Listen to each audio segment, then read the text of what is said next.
No, I remember when I got there, you had a very clear vision of what that show was. Right. You knew that it was going to be the Mike Douglas show for kids. And I bought into that because one of the things I remember saying to you was I loved Lloyd Thaxton after school, but thought he was kind of stupid with the lip syncing and all that stuff. Right. And you said, oh, I liked him too, but I thought it was stupid too. So I liked your concept that it was going to be the Mike Douglas show for kids because it was going to be sophisticated, you know, for teens and stuff like that. That was really good.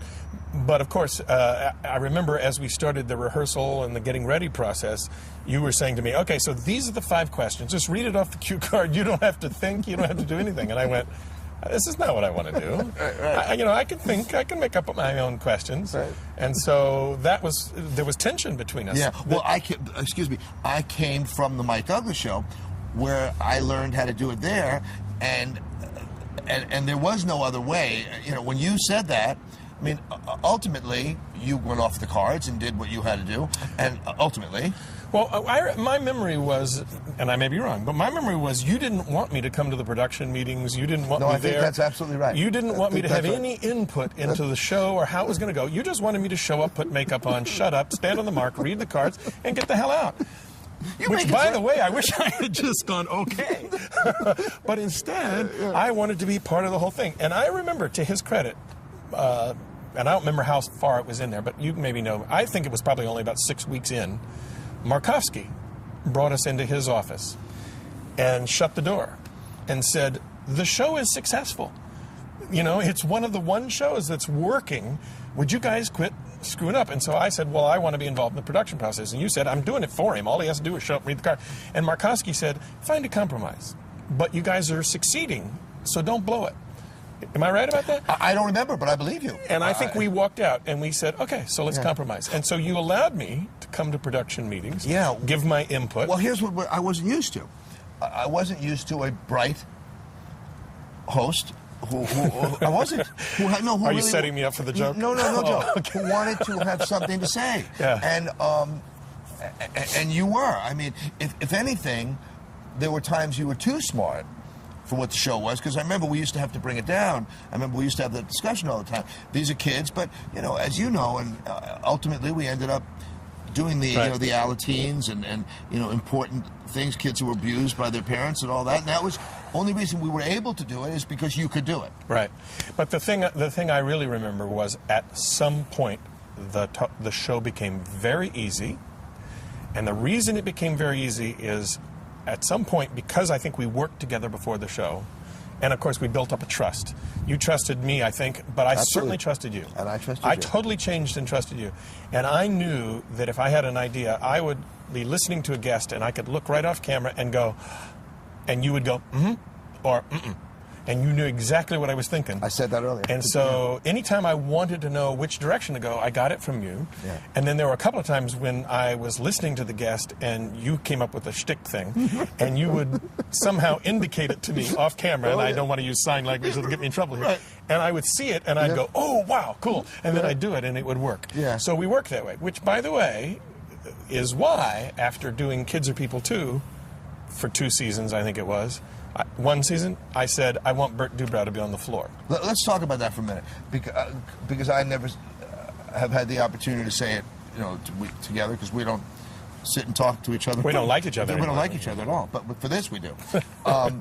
When Kids Are People 2 happened, and I stayed and brought in somebody else because they offered me an associate producer's job, and then I watched the promos.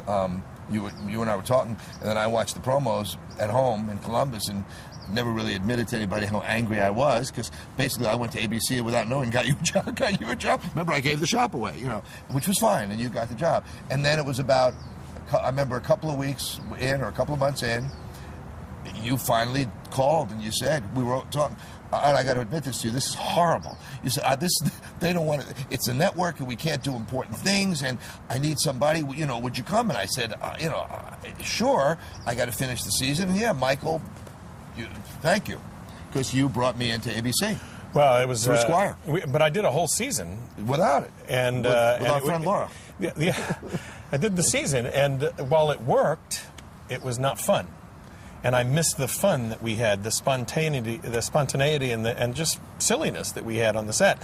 And so I said to my producer, you know, I can get somebody in here who will create that on the floor, who will help me with the kids and talk to the kids. I mean, there was nobody talking to the kids between the breaks. And you know, on a network show, they would stop down after a segment, and it was 25, 40 minutes before we started again. Yeah. And I was used to just going for an hour at high-energy adrenaline. And the 40 minutes, the kids, the energy level would just dive. And you know who was the person in charge of that, keeping the energy level up? No. Our buddy Mark Summers, who went on to great fame in Double Dare. Yeah, now with the Food Network. But hated kids. Yeah, good old Mark. Well, and you know who they replaced him with? Harlan Sanders. No, I don't even know. Remember that? You know, no. Tell them what they won, Harlan. No. Harlan Sanders, the announcer guy. Wasn't it Harlan Sanders? He came in, and he was 117 years old at the time, but he was fabulous with the kids. It was Mark had become a friend of mine. Mark and I were already racquetball partners, so I was really depressed that Mark was let go, but Harlan Sanders came in and did a great job. But Mark didn't like kids, which cracks me up because then he's so successful from Double Dare. When we were doing kids, we were doing it from the Elysee Theater on 56th Street. 56th Street. Between Broadway and all 7th. I knew was to do it quickly, 6th. you know, the way we did it. So when I got in, we kind of changed the whole thing, and it was like, let's go. I used to do a thing with Michael. We had these big doors. I don't know if you remember, these big doors that Michael would come through. It was actually like a revolving door off of this big door, and Michael had the same clothes as Bananaz. Same thing. It was the check shirt. It was my costume. Right, the costume. Check jeans, shirt, boots. Okay. And everything was in place, and Michael looked, you look perfect, you know. And right before he was ready to go, they go 5, 4, 3, 2, 1. I would run backstage real quick and throw my hand and mess up his hair. And he'd come out. So every time he came out, it was laughing. We always had like an inside joke, and it was for us to just get ourselves going. You know, two things went through my mind right there. One was one of the things about ABC when I went to work for them that, you know, I don't know because I'm not working for the network right now. But back then, everything was so highly unionized that I remember doing Dexter Abernathy and the Disco Roller Rockers. These were these guys from the Bronx, street guys, and they would dance on roller skates. And so I was going to dance on roller skates with them.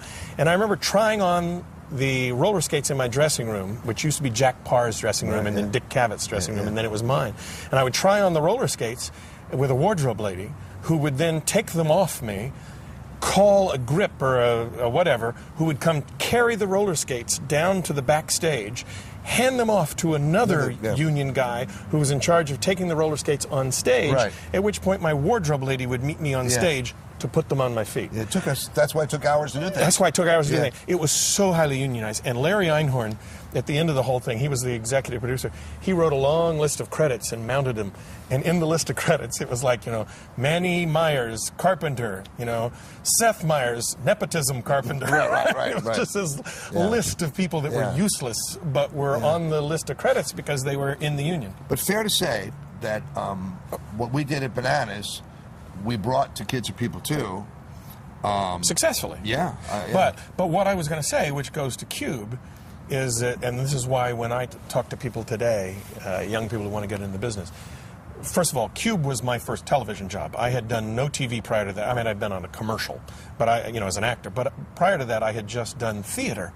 So this is my first television job. And what I learned at QUBE was the camera guys showed me how to operate their cameras. The tape machine guys showed me how to operate the tape machines. The set people showed me how to... I learned I remember you brought in a makeup person to teach me how to do makeup. Not that we'd know it. But anyway, I learned every part of it so that... today, I'm running my second production company now, and I can sit down with 20-year-olds and show them how to operate Final Cut Pro or Avid or whatever my machines are. I have both. But the point is you know how to do it even if you don't do it. And a lot of people never learn that. And that was the best part of QUBE. We actually rolled up our sleeves and we all pitched in and we all did everything. Yeah. That's my memory. No, mine too. And I was saying earlier, it wasn't a coincidence that it worked.